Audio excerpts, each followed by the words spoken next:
Monday, February 10th, 2014, Washougal City Council Workshop Meeting. Rose, could you call the roll, please? Councilmember Boger. Here. Councilmember Plinsky. Here. Councilmember Greenlee. Councilmember Shoemaker. Councilmember McDaniel. Here.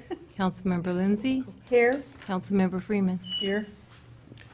Thank you. Dave was here by phone. Where'd Dave go? I don't know, he was on the phone. We are, Dave is on the phone. Yeah. I didn't hear him sitting here. Dave, are you there? Clear. Awesome. We're at that point, the first point in the agenda for anyone from the public that would like to comment to council. Okay. Hearing none at this time, we'll go into our first item, which is a presentation from the Fort Vancouver Regional Library. Nancy, come on up. Thanks. Hi, I'm Nancy Tessman. I'm the director at the Fort Vancouver Regional Library District. I've been here about a year and a half. I've had occasion to meet a couple of you, and I can remember my first visit to Washougal. And one of the reasons that I came to the district was because I really liked the communities that make up the district, and Washougal was certainly one of those places. But I'll also tell you that from the moment I walked in the door over there, it didn't feel like the library was adequate for the kind of community I saw that is current, but even more particularly what's going to be happening as there is more growth in the Washougal area. So I can also tell you that almost immediately a number of champions for the library were kind of at my doorstep talking about why we needed something better in Washougal and what was I going to do about it. And that ranged from the Friends of the Washougal Library, which are a very strong and active group, to members of the leadership here, including the mayor and other members of the council. And so at the same point that Washougal was asking for that kind of attention, a number of other communities in the district were also feeling as though it was time for them to rise to the top of the to-do list. Places like Woodland and Ridgefield were certainly on that list. So our board asked me to initiate a planning process to try to actually get a picture of the needs of the district as a whole. It's easy to kind of try to respond first to the folks who seem to be knocking at your door the quickest or the loudest, but at the same time they have a responsibility to look at the district from end to end. So we initiated a facility study, and we used the help of Berger Abam. I believe you are familiar with them. A fine firm, and they really did a great job of helping us assess what the needs are for the district in terms of both facilities, but also taking a look at alternative service strategies that we can use in the future to respond to the fact that libraries are changing just like every other kind of amenity in communities. But at the end of the day, after a number of meetings and an opportunity to talk with some of you and one-on-one conversations with members of the community that were really intended to assess what the need of Washougal would be for library service, the results of the study are almost in their final stages. But it has been publicly acknowledged that the study will point to the fact that we are going to put some time and energy and resources towards trying to see what we can do to initiate and catalyze the efforts to improve the library here in Washougal as one of our highest priorities.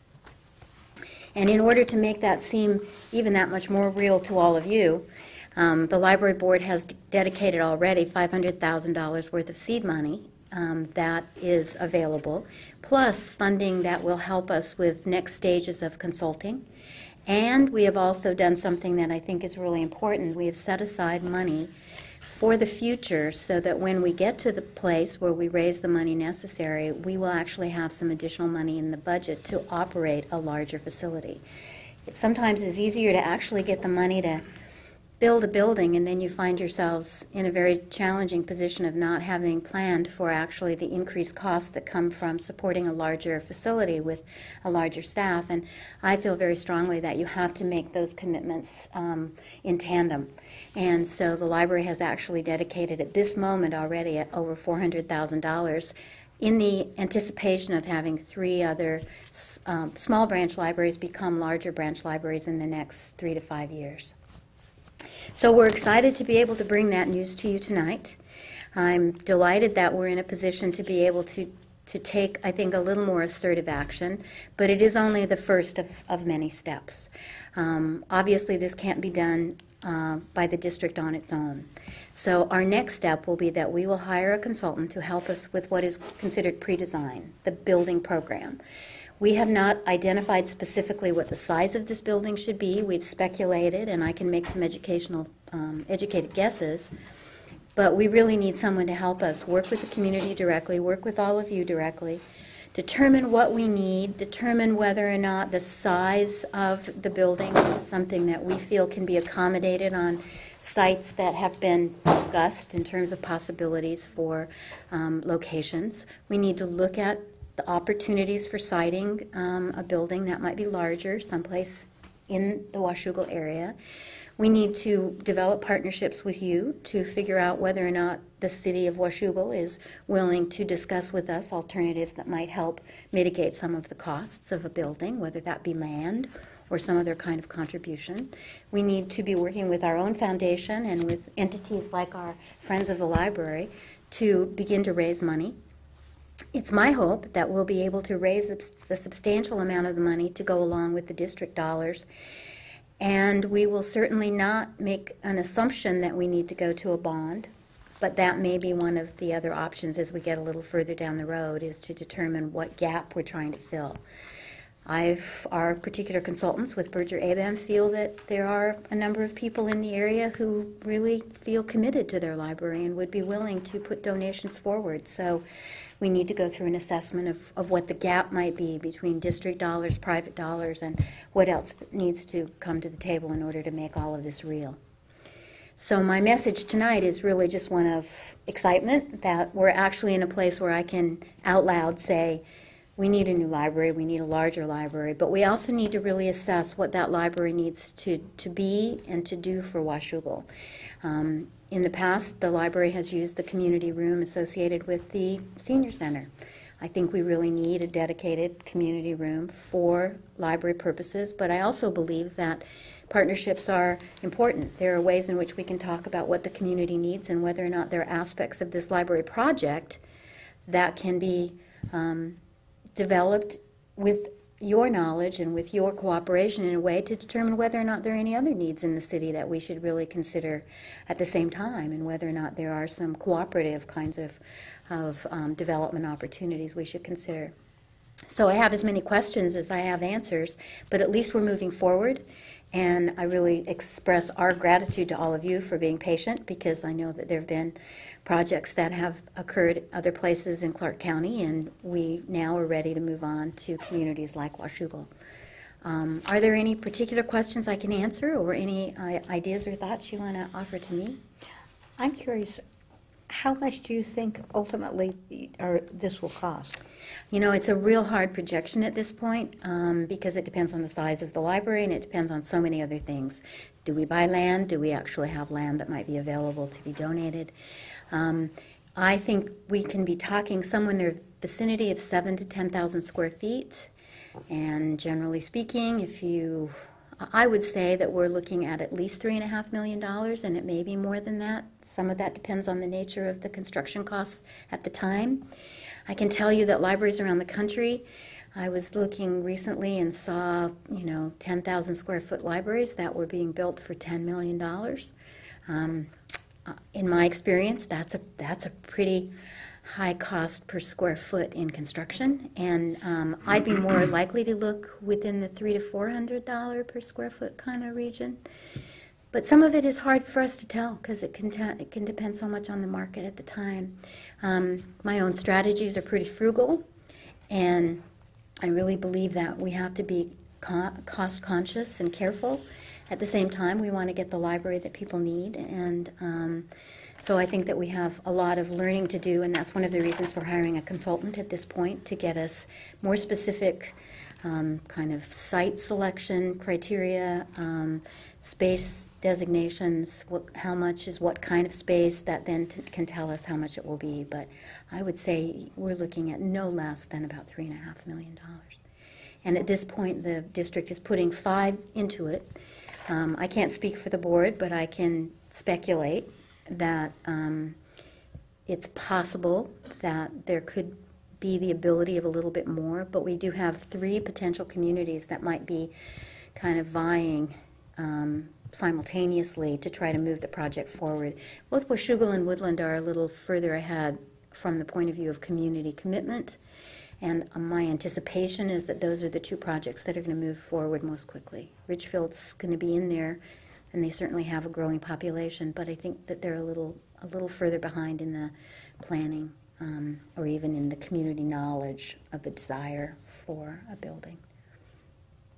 What size is our library now, when you mentioned square feet? Yeah, it's a little under, well, 2,000 square feet. It's a little hard to, you've got I would say we're talking, easily we have to do 3 to 4 times the space you have right now. We have right now.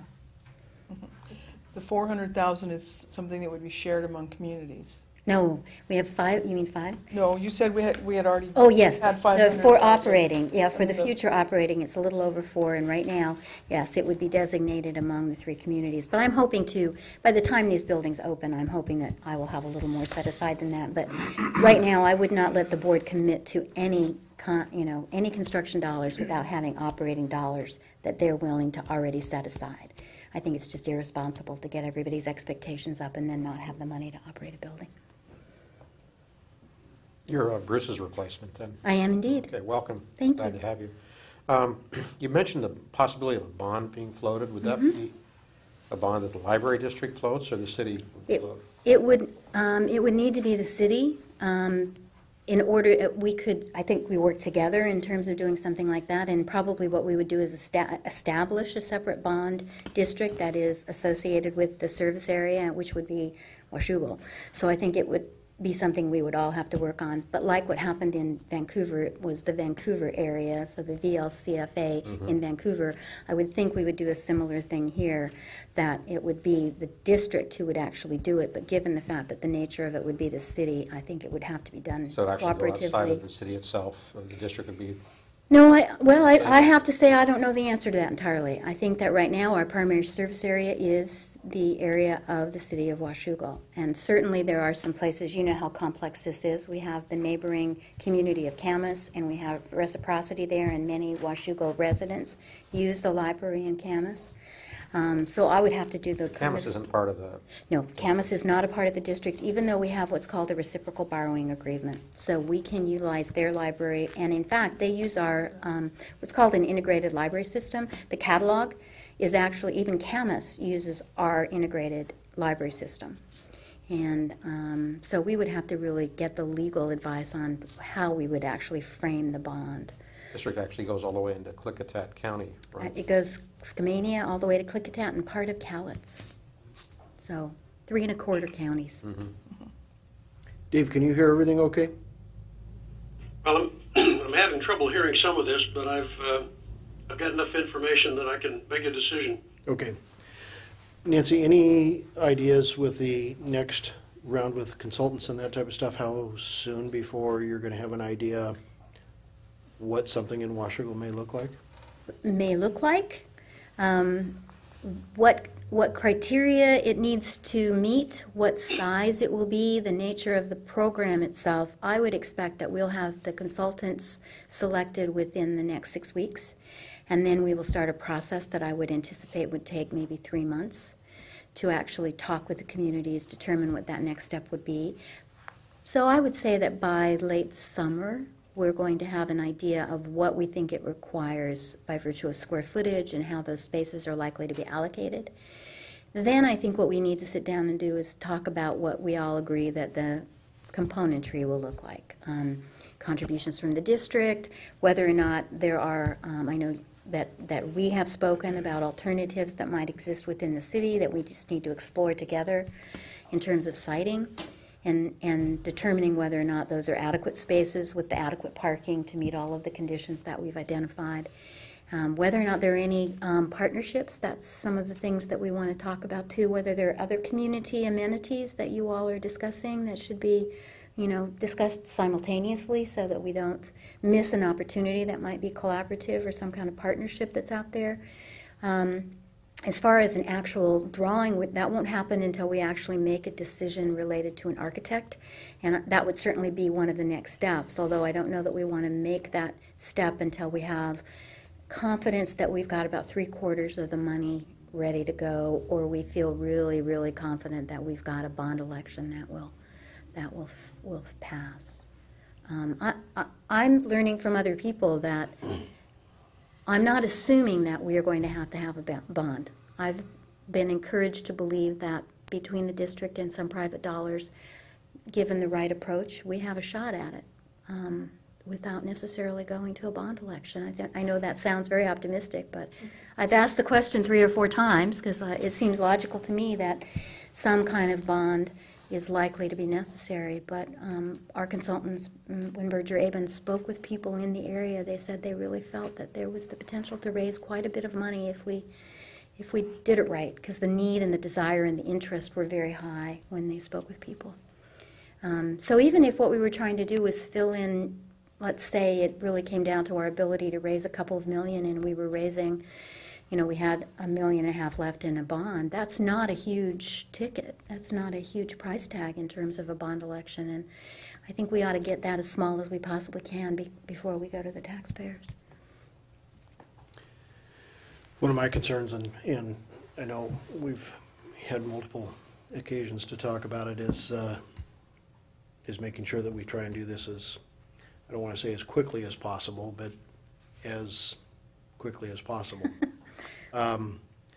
So hopefully some of those same discussions can happen simultaneously, not even when you get to the point of your consultants, even starting those discussions now, whether they be additional community centers, whether they be youth centers, whether they be senior centers, whatever those things may be. I just do not want to see 2014 become 15, become 16, become 17, become 18. And when the history of this building and this campus, back when it opened in 76, 77, was that library was going to expand. Really, it's been that long that there's been a discussion. A year and a half, you can only learn so much. And when we did the walk, as I told you, that's the reason the property was bought just to the west, was eventually to demolish that home and literally expand the library that way. Yeah, That was yeah. the sole reason that the city bought the property back when it did. So, Well, given that it's come this far now, and we're into discussions now, even to your predecessors, of when are we going to do something out here? When are we going to do something out here? I still have that concern that it's going to become later and later and later. And at the same time, I think that is probably, behind a youth center, is probably, it's actually probably equally as needed of a facility. Well, I happen to share your interest in not slowing things down at all. I think I also don't want to lose any opportunities, though, either. No, and I think that's, and I'm a real believer in making sure you lay the plans correctly in the beginning, because you can end up going a lot faster if you actually do your due diligence beforehand, which is really what I'm trying to do here. And I hope that you all have an opportunity to have whatever conversations you need so that we can all be on the same page. I'm a real believer that I think we all need to have a similar set of expectations and a similar goal, and that's going to be what will propel this a lot faster if we're all really behind the project and are willing to figure out whatever we can bring to the table to make it happen. Berger Aben is actually going to be conducting a workshop with our own board and our own foundation to really make sure that there's good choreography in terms of how the district presents this and what the foundation is able to do in concert with the Friends of the Library to really initiate the fundraising. So I think we're going to be moving along pretty concertedly. And then I think within a few months we really just have to take the pulse and have a better idea of whether or not we think we're going to be able to reach what level of fundraising capacity.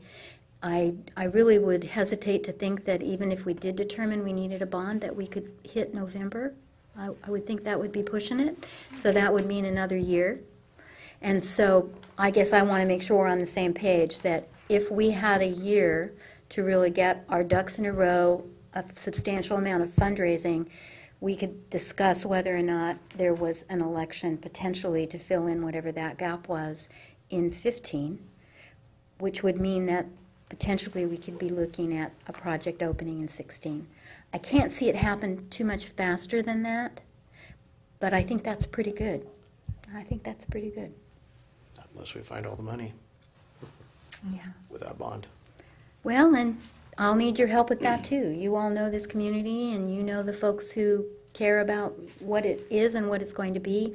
All of the data pointed to the fact that Washougal is growing at a rate that just completely amplifies the fact that the current facility is inadequate. I think all of those indicators tell us that the notion of this library could be very important for what the future of Washougal will be. We had asked our consultants to approach this not from a strict look at the library and the library in isolation, but we asked them to look at it as libraries really have become engines for some kind of economic development. And I think that you attract more people to your community having a good library than having a library you have. So we really want to make that better so that this community can even be stronger. And I think libraries are a very, very important part of that. And we're on the same page with you there, especially if it remains downtown. Well, and I don't. It's I don't more a cog in the yeah, wheel I don't- than we are as government, so. Yeah, I don't see a lot of other better options, but I know that the board will need to just be real sensitive to what spaces you want and what spaces will meet the needs we have. I think the only questions I have are, working with the consultant to determine not only the square footage and the nature of the configuration of the space, but the parking. That's always one of the bigger problems. So. But anyway, we're just excited to be able to talk to you about it. Dave, in terms of bonds, depending on what the dollar amount was and if it was small enough, is that something that we could do councilmanically? I'll have to research what our councilmanic capacity is for, additional debt. You have a certain amount of capacity that you can use. I just can't Right. remember Where we're at? where we're at. I didn't prepare that for tonight, but It's I not a can look question into whether that. we could, it's just a question of capacity, not our authority. to Our do it. authority, I want to give you a thorough and complete answer on that. I wasn't prepared for that. I will find out what our capacity is. I know that we talked about and I'm going to forget the acronym, this was your predecessor, the instrument that could be used where you create another LFA, A library capital facilities project. right? LCFA. LCFA. Had to take the V off. You create that, and then that falls outside of, it's voted, Mm-hmm. right? But I can That find wouldn't out even- readily. I can ask. That Jen wouldn't even to- count against our non-voted debt capacity. That's something else completely. It sits on top, and Wouldn't count against what? Our non-voted debt capacity, we have councilmanic bond, we have certain councilmanic, abilities. How do you I've never even heard that phrase. Manic, like M-A-N-I-C? councilmanic. Yeah, Yeah. like when the council. Like that kind of Maybe it's manic. Councilmaniac. That's what I was wondering. Yeah. No, it's Sounds like, Oh, Councilmatic? Councilmanic. Manic. It's Yeah. councilmanic, Okay. yeah, it Not is. heard that We thought it phrase. was councilmatic because everything else is Yeah. manic. But in this case, it's councilmanic. and So The only thing that that's the actually authority truly you have to follows bond government without say, votes? Correct. And I would only think about going down that direction if we got close enough on everything else, yet we were still looking at. I would a year or understand why you something wouldn't for wanna do voting that. and Yeah, all of that, yeah. so. I can't believe that there isn't going to be some grant funding available for us to build a library in Washougal. Now, how we, or who approaches that, but there's money out there for this kind of a project. So I think that would behoove us to explore that thoroughly before we start thinking of passing a bond. Well, I think we. Or maybe simultaneously, but at least really give that a very serious effort, because there's a lot of money out there for, like, educational purposes and community purposes, so I would. Yeah. Can that be part of the scope of? It already is. You're right, there are certainly some places you can turn for grant funding. There are also often really tight restrictions on how that money is to be spent. It's nowhere near what it once was. Certainly the federal money has dried up. Most state money that is provided, say through the state library, has to be used for something that is statewide. Cowlitz just released a community and economic development kind of granting proposal, and at that point, sometimes you have to be looking at poverty rates, and so it gets pretty complicated. That doesn't mean that it's not there, and we will definitely take a look at any way we can find funding that would add to that complement of partners that could come to the table. I'll ask Lloyd to do the same thing. We just, at the same time, we know how ultra-competitive that's It is. become It's very because so competitive. much of it has dried up, but. Yeah, it's a challenging thing, but that doesn't mean we won't look for it. Oh, Well, and there are private foundations in this state that are Absolutely. generous towards this sort of a project. Right. So from the private standpoint, I think the Paul Allen Foundation has been pretty good to libraries, and there are certainly other things that we will take a look at. okay, Joe. I just want to ask about whether or not we would consider a community center along, I mean, I realize they're connected now. Like you mentioned, a youth center, a senior center, something in the nature of what Camas has done with a two-story building on the footprint's the same size. Something where it can be utilized by lots of different organizations. I think you'll find that even in approaching our facility study, that was exactly one of the issues we wanted to make sure we investigated thoroughly. Most communities just don't have the wherewithal to not take advantage of adjacencies and cooperation, and that's really what we want to do. It can certainly be both a positive, and it can also be a challenge when you're kind of married to a project that then has other kind of funding requirements, and so speed is not always what comes as a result of trying to find those kinds of relationships, but if there are some compatibilities, then it can really be instrumental for both projects or all three of the projects you might be mentioning. An indoor swimming pool, we could throw that in. I bring that up at every opportunity I can. Yeah. We need an indoor pool here on this end of the county. I mean, Thurstonburg and the different health clubs down in Vancouver on 164th, but we got to get one out here. Well, I think any kind so.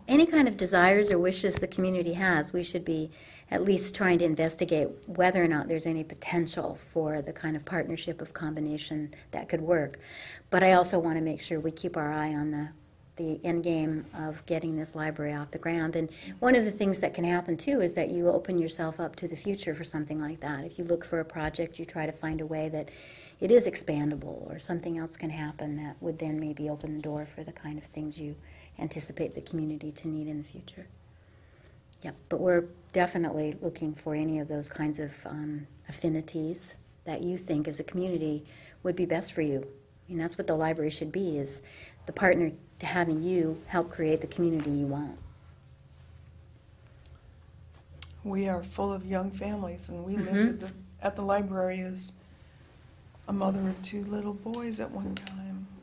It was our home away from home.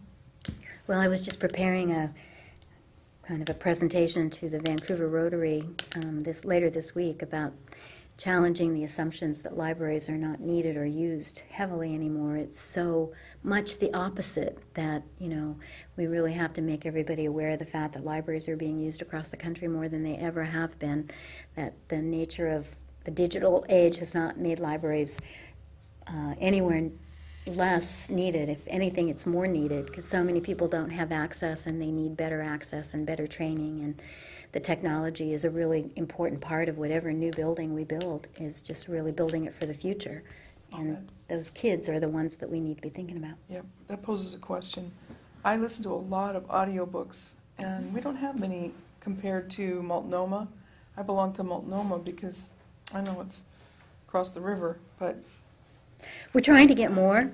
just want to put that, When I moved here, I was really surprised to learn that audiovisual material had not been a high priority for the district. I understand why. It was really about funding. Many places across the country, if they have the dollars for it, about 50% of the circulation of materials is in audiovisual materials, whether that's audio or whether it's a DVD. But Fort Vancouver, over all of those years, really was struggling for dollars, and it really was only until the levy was lifted that you all helped happen a few years ago, where the actual operating dollars available for the district increased, that the materials budget was enlarged, and that's only been about 2 years. And so we've been trying to increase the number of audiovisual materials. But I understand exactly what you mean, because it really is true that the collections are not as rich as I would like them to be, and we're working to develop them. Well, with the downloads nowadays, it's just so. Yes, downloads. actually, so much can happen that way. Although, boy, don't get me started on what publishers do to libraries around ebooks. We have to spend sometimes $80 to buy an ebook versus what we were able to, in the past, just buy it the same way a bookstore or a store would buy it, you know, at retail wholesale costs. But publishers decided that if someone would use it multiple times, like downloading an ebook, then they should charge us 5 times the amount that they would charge for any other user, because we're sharing it. So it's a real controversial topic. We can't buy anywhere near the number of ebooks we'd like to, because they're so expensive for us. Well, thank you very much. I appreciate your time. Councilman Shoemaker, any questions that you have? No thanks. Okay. Nancy, thank you very much. Yeah, it was my pleasure, and we'll be back in touch so we can answer some of these questions for you. And if I may, We're here I'd all like week. to just keep in touch with Rose and schedule maybe an opportunity to touch base with you every couple months about where we're next going. The first step you will all hear from us about will be when we do hire the consultant who will be talking with you all specifically, and we may even invite you to a workshop where you help us really imagine and start designating the plan for what we think this library should be, and we're going to need your help in doing that. Awesome. Thank you. Thank you, Thank Nancy. you. Good to see you all. Okay, moving to new business. Public Works, Trevor, are you going to take this one? Got it. Community garden plot annual fees. Yeah, we have some minor language changes for your consideration tonight. In doing our entry-level ADA transition plan, we've identified deficiencies not only in our facilities with our recent upgrades, but also at our park facilities. So in speaking with Suzanne and Jim and support staff, they are recommending adding in, for citizens that are disabled, a $5 annual fee. Now, specifically for these ADA raised boxes, they meet the height restrictions, so they'll actually be 3 feet high and a 4-foot square, so almost like a tabletop, so you could actually make your way all the way around the raised planter bed to be able to work on the vegetables or whatever's going to be planted. So, and this reflects the American with Disabilities Act from 1992 and inside of Title II as far as not discriminating against individuals with disabilities. So fairly straightforward. Fine with me. Yeah. Questions? Okay. Should be coming back 2 weeks from today. Thank you, Trevor. Yep.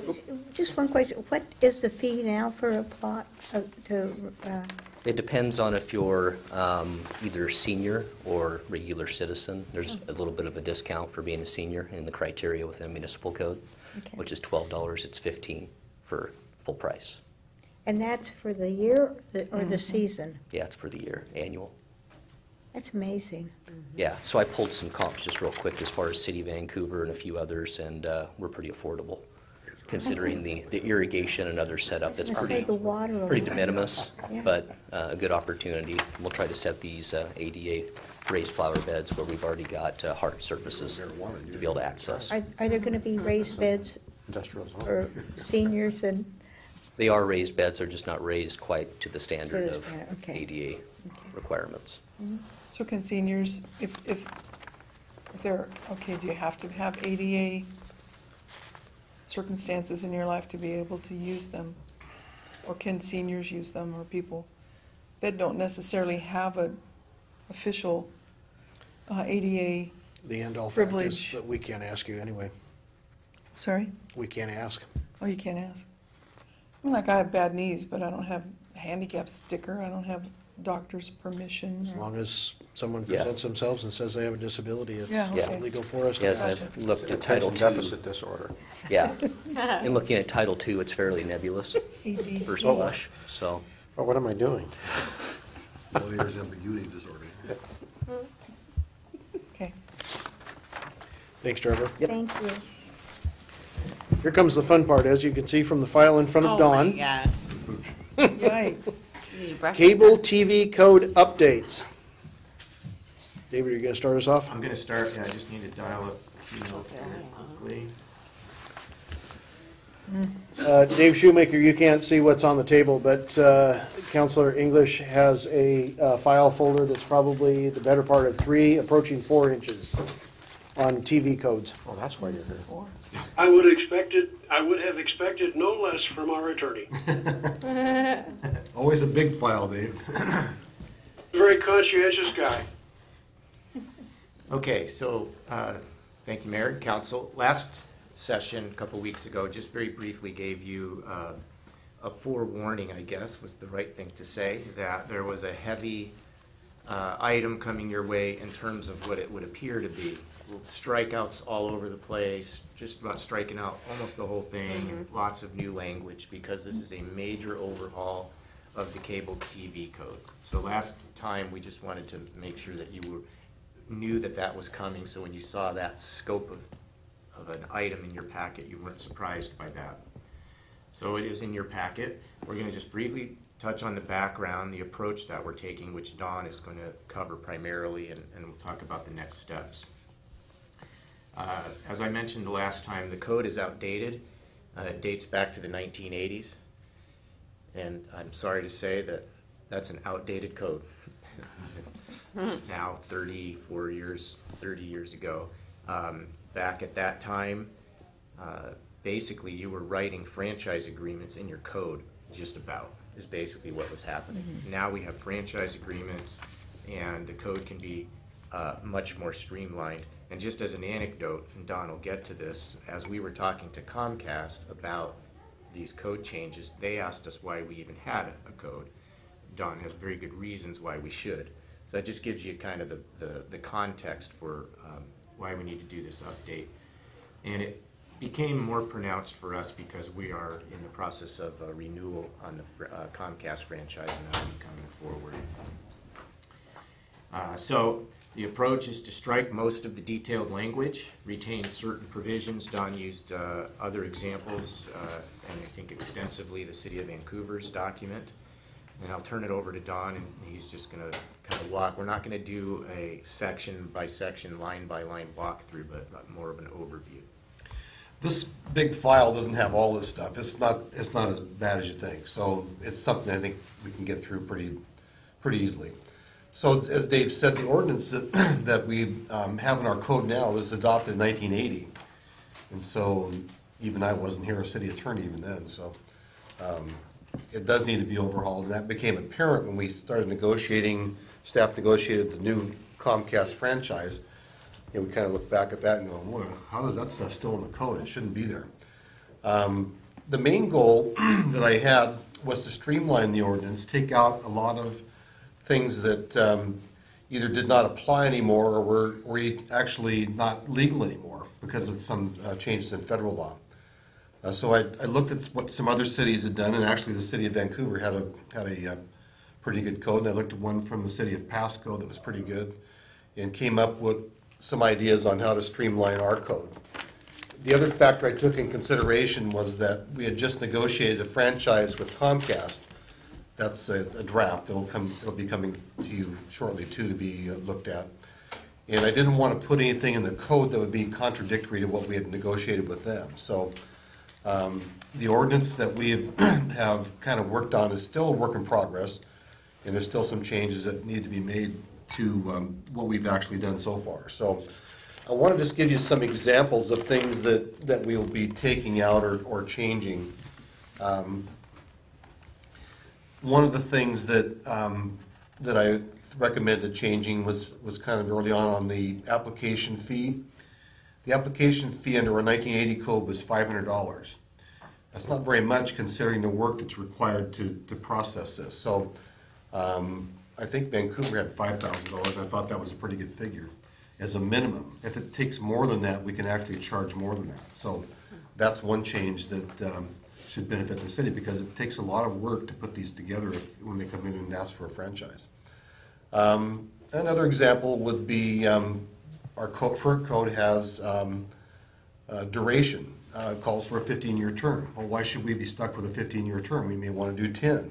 We may want to do with some operator, we may want to do 5 or 7, whatever. So we just took that out. We can negotiate that in our franchise agreements. Several of the things that I'm recommending that we actually strike out relate to a letter of credit, the amount that should be in a letter of credit, the amount that should be in a performance bond, the amount that should be liability insurance, and city indemnification language. The reason is that the code sections now are so far out of date that they don't even make sense at all. I'd rather do it as we negotiate a franchise, have the appropriate amount set for liability insurance, bond amounts, whatever, instead of taking the code and having to redo that every couple of years. So the amounts need to be changed to reflect changes in the current economic status. The construction and technical standards were pretty extensive in the code. I'm recommending striking quite a bit of that because we have a pretty good code under another section of our code under section 12, which is encroachments and what's the other word? Excavation and encroachments. Thanks, Trevor. So what I've done is I've referred to that being the applicable portion of the code that we would apply to those situations as it relates to it relates to all work done in the right of way, not just the ordinance, the cable TV ordinance. Another part of it that we can't regulate anymore is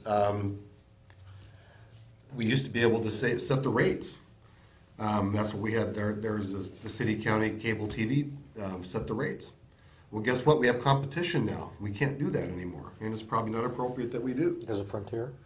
We have Frontier, and I think even when They can jump to satellite. yeah, even the satellite. I think the federal. In fact, I think we worked with some of your people down there that we opposed it not being able to do that, and they said no. Even with the satellite dishes, you have competition now, and we also have Frontier.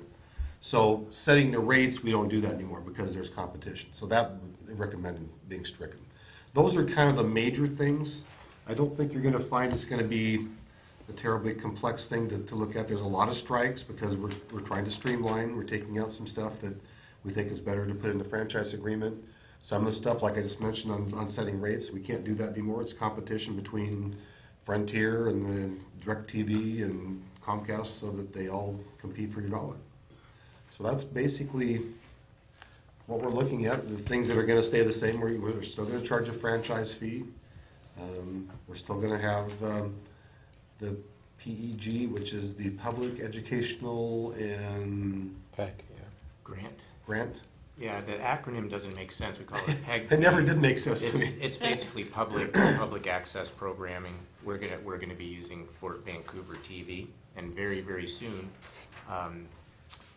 our video of the meetings will be on Fort Vancouver TV in a replay mode.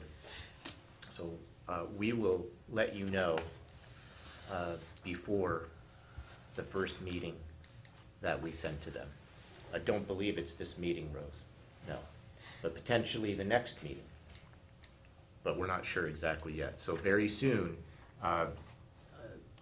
we will be replayed on Fort Vancouver TV, and that's a How necessary. quickly will that Get your hair done. replay? I was Right. just going to say, I better do my hair. I can't remember the details. Theo is the point person on that. This is days, is it? It's Not a week, it's some days, yeah. some days. But it could be as much as a week or two. It's not super fast. Fort Vancouver TV is very, very inexpensive, and that's why we can do it. But in order to use these monies, they can only be spent on capital equipment for the production of the data, the video and audio data for television.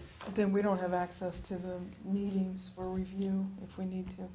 Well, we'll It still is. have it. We'll still have the YouTube.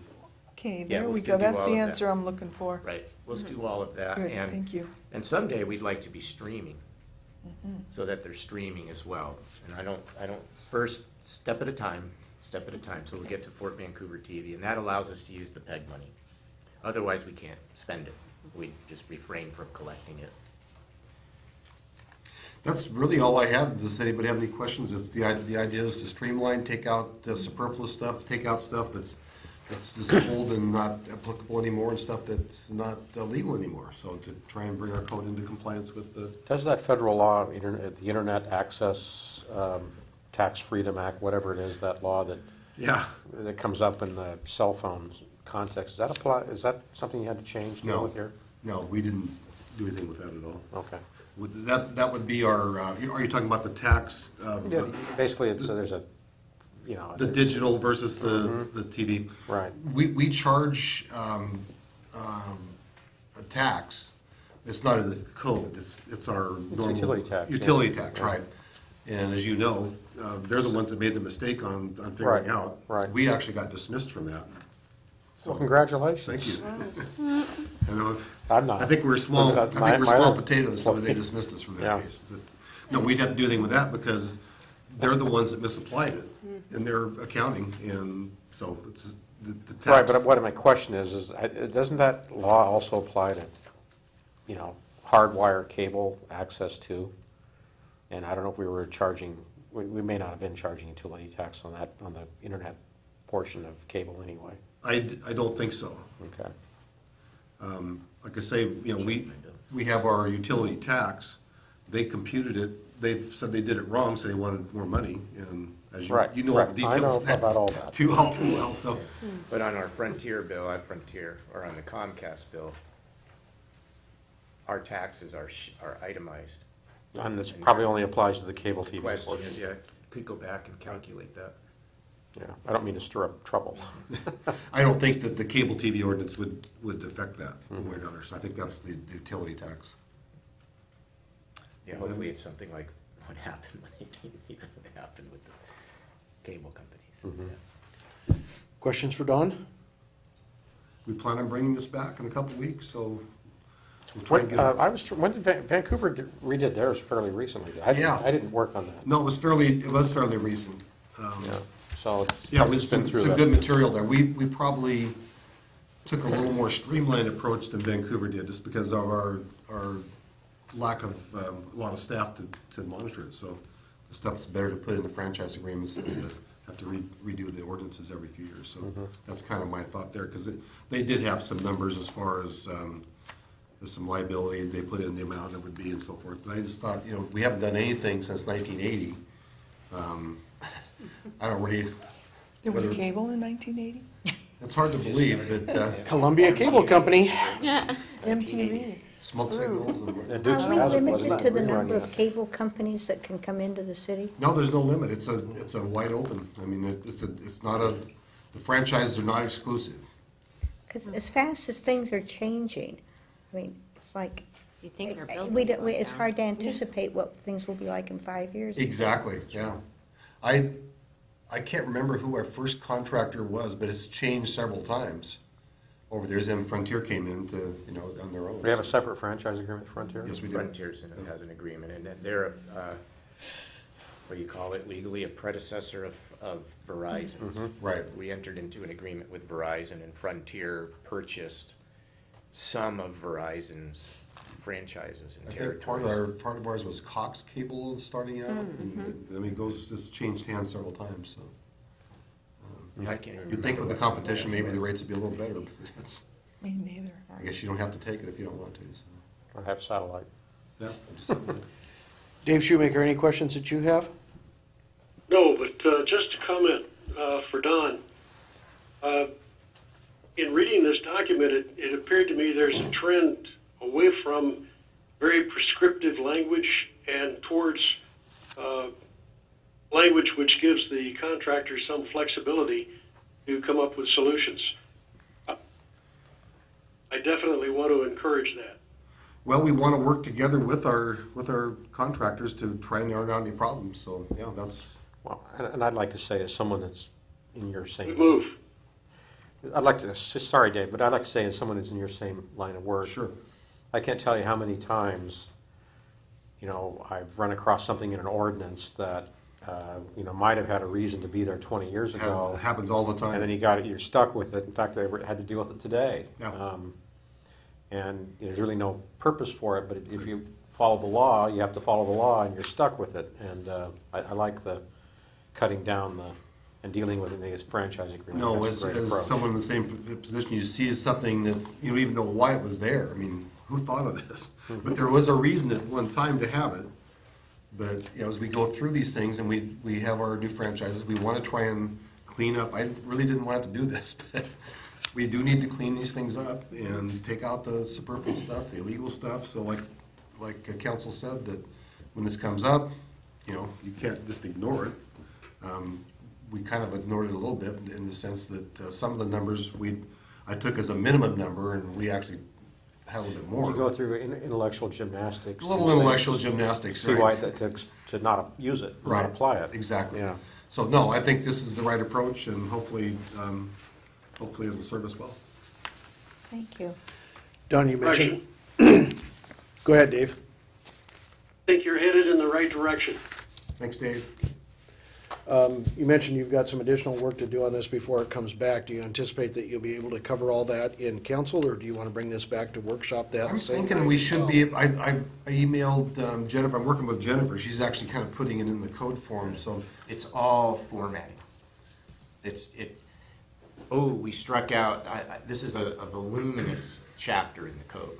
We struck out subsection of a subsection.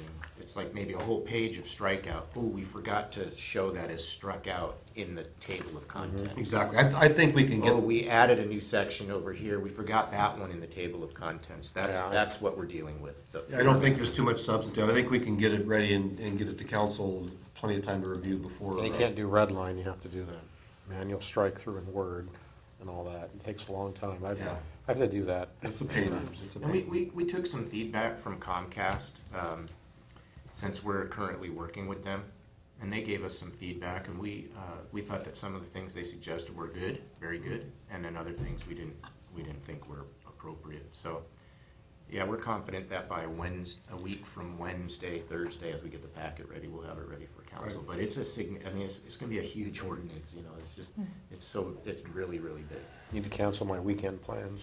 Don't do that. No flying away. Or you could read it on the airplane. And just for the next steps, as we mentioned, we'll be back at our next meeting. We're trying to walk through all of the cable TV stuff somewhat in order.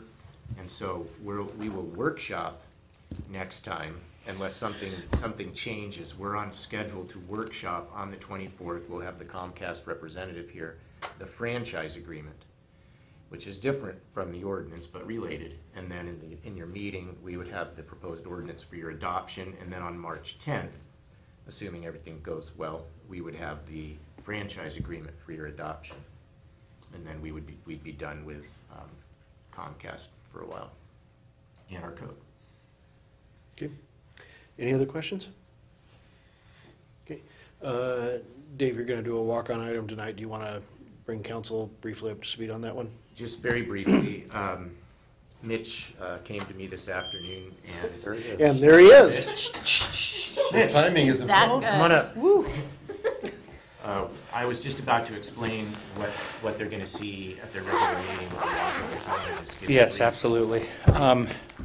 First of all, I apologize for the lateness of bringing this to you, and I feel, in fact, I'll just hand these out to everybody.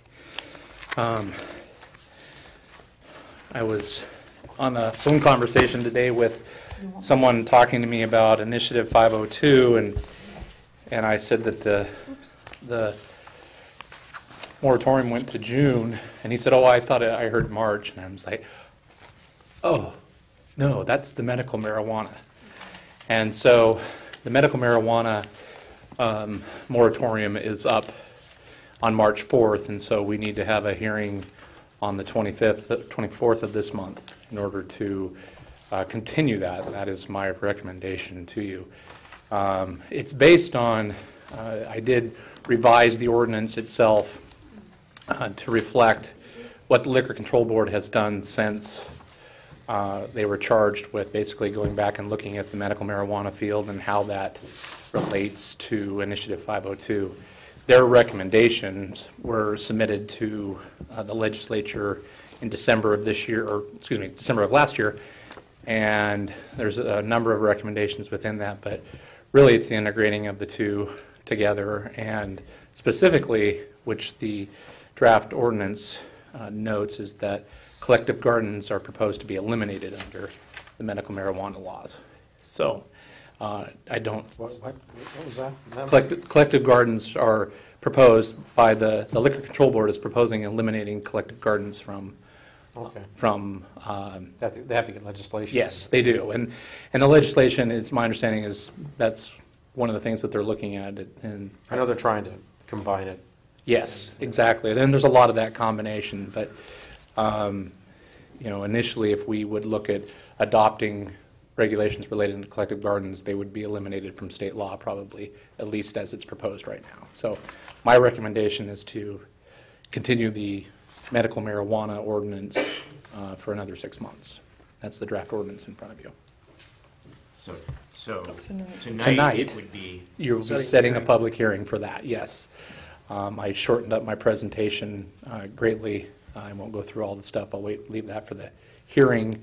But tonight, I'll just have a few slides, basically say the same thing I did to you tonight and ask you. We're going to have different expiration dates in the two moratoriums, though. Yes, we do. We will. Yep.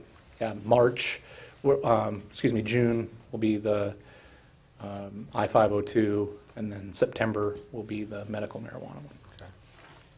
if it was the council's desire, the way we will have a revised agenda at your spots this evening that shows setting the public hearing as an item of new business at the front of the meeting under amendments to the agenda. If the council's comfortable with it, you could move the setting of the hearing into your consent list.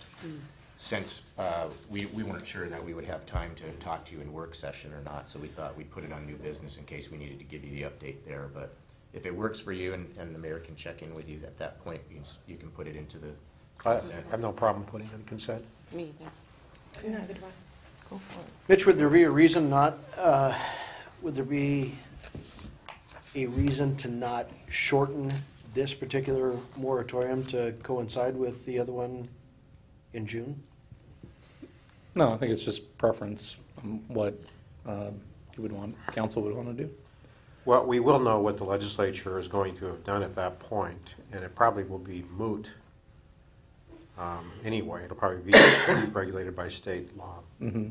The only thing I printed it out, and hopefully I didn't hand it to somebody. I had it may be still on my printer.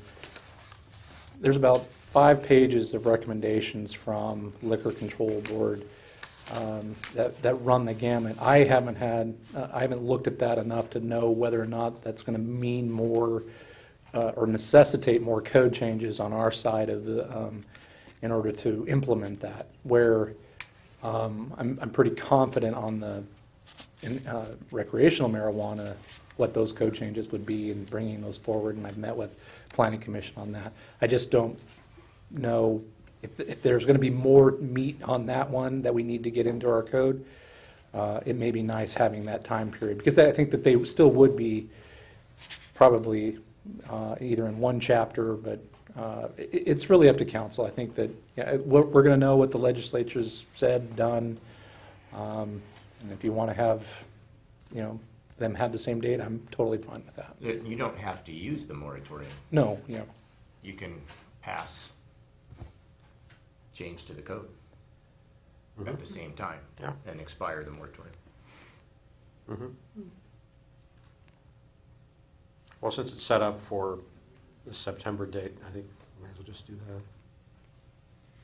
So I just know how often people get confused with it, because we've got 2 different ones out there and they're 2 vastly different issues. Yeah, and I was doing really well for a time period there when they were, but it literally, this one really it was like, whoa, holy cow, yeah, I'm running to Dave and like, I had to go change my clothes, I wasn't dressed for this. I saw that. I go down, I'm watching the window, whoosh, there he goes again. Had my boots on for the weather. That's why I ask if it makes sense to marry them up, if for some reason it's gonna go beyond those June dates.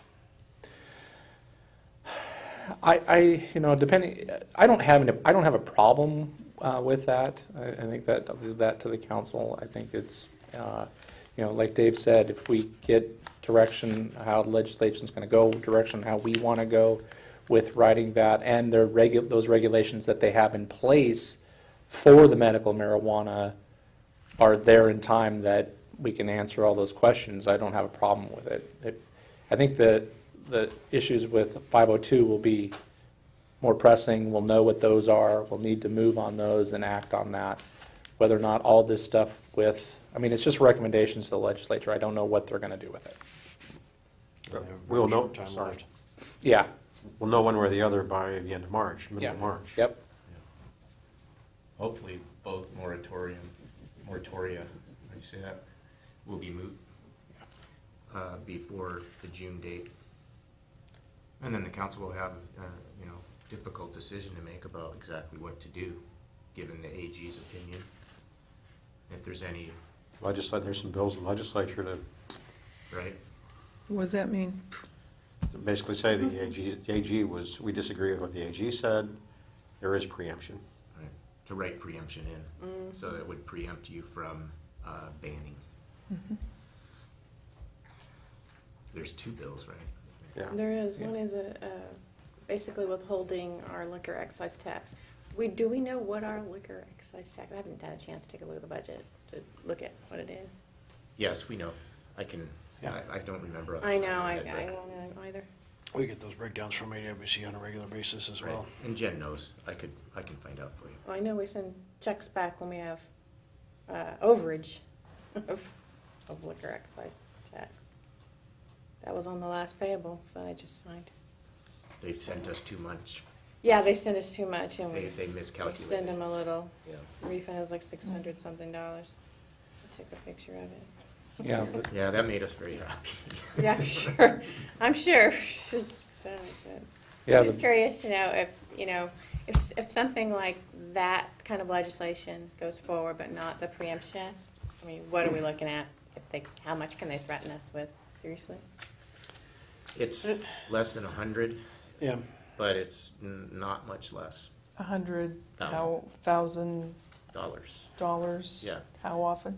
every year. every year. Annually? Yeah. Okay. The legislature has used 70. either direct funding or access to preferred funding as a hammer to impose compliance with a number of different mandates. GMA, a couple of others.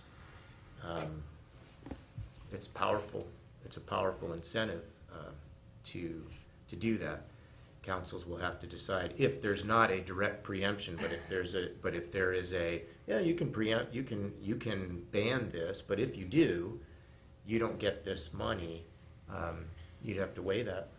So Carrot mistake. yep. I know that the Family of Cities is opposing both of those bills. I believe, I don't want to speak for our delegation, but that's the case as well there, but I just don't want to say that with absolute confidence, because they're not here right now. When I spoke with them about it, they weren't sure, but that was a few weeks ago. I can say that Senator Rivers sponsored a bill that would share, that's not liquor money, but it would share marijuana proceeds with locals.